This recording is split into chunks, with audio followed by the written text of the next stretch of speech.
வாங்க ஃப்ரெண்ட்ஸ், இன்றைக்கி வெள்ளிக்கிழமை. இன்றைக்கி என்ன சமையல் சொல்லி பார்க்கலாம். இன்றைக்கி அமாவாசைன்றதுனால ஸ்பெஷலாக எதுவும்லாம் இருக்காதுங்க. எல்லார் வீட்லேயுமே எல்லாரும் இல்லை, மோஸ்ட்லி பார்த்தீங்கன்னாக்கா அமாவாசைக்கு சாம்பார் வாழைக்காய் தான் செய்வாங்க. அதே போல் சுட சுட சாதம் வடிச்சிட்டு முருங்கைக்காய் சாம்பார் கொஞ்சமாக வச்சுருக்கேன், மீதி இருந்தால் நைட்டுக்கு டிஃபனுக்கு யூஸ் பண்ணிக்கலாம் அப்படின்னு சொல்லிட்டு, நேற்று வச்ச ரசம் கொஞ்சம் இருக்குது, சரி வீணாக்க வேணாம், சாதத்துக்கு வேணால் அதை ஊற்றிக்கலாம் அப்படின்னு சொல்லிட்டு, அப்புறம் எல்லாரும் மாதிரி நானும் வாழைக்காய் தான் வறுத்துருக்கேன். என்ன ஒன்று இப்படி போட்டு வறுக்க சொன்னாங்க பசங்க, ரவுண்ட் ரவுண்டாக வேணாமல் இப்படி வரங்கன்னாங்க. அதனால் வறுத்து வச்சுருக்கேன். சிம்பிள் லஞ்சு தாங்க. எல்லா முக்கால்வாசி பேர் இன்றைக்கி அமாவாசைக்கு தான் செய்வாங்க. ஒரு சிலர் தான் நார்மலாக அவங்க இஷ்டப்படி சமைப்பாங்க. அமாவாசை இல்லாதவங்க, நம்மளுக்கு அமாவாசை இருக்குன்றதுனால இப்படி தான் செய்யணும், எல்லாருமே அப்படி தான் செய்வாங்க. பசங்களுக்கு இன்றைக்கி ஸ்நாக்ஸ் பார்த்தீங்கன்னா 2 ஆப்பிள் நேற்றே இருந்தது, ஜூஸ் வேணாமான்ட்டு சீம்பால் எடுத்து போயிட்டாங்க இல்லைங்களா. இன்றைக்கி என்ன பண்ணால் ஆப்பிளோட கொட்டையெல்லாம் எடுத்துறாங்க. ஆப்பிளோட விதை கண்டிப்பாக சாப்பிடாதீங்க, அது ஸ்லோ பாய்சன் சொல்லியிருக்காங்க. கண்டிப்பாக விதையை எடுத்துகிட்டு கொடுங்க, குழந்தைங்களுக்கு கொடுத்தா கூட மேலே தோலெல்லாம் கூட கொஞ்சம் சுடுதண்ணியில் போட்டுட்டு கட் பண்ணி கொடுங்க, ஏன்னா மேலே மெழுகு மாதிரி இருக்கும்.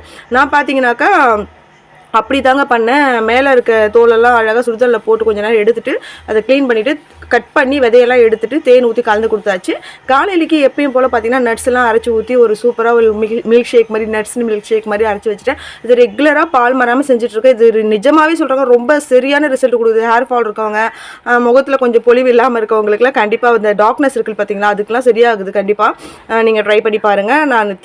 நாங்கள் யூஸ் பண்ணதுனால தான் சொல்கிறோம். கூடவே கிச்சன் வேலையும் க்ளீன் பண்ணியாச்சு. சிம்பிள் லஞ்ச் தான், லஞ்ச் பாக்ஸ் ரெடி பண்ணியாச்சு. தேங்க்யூ.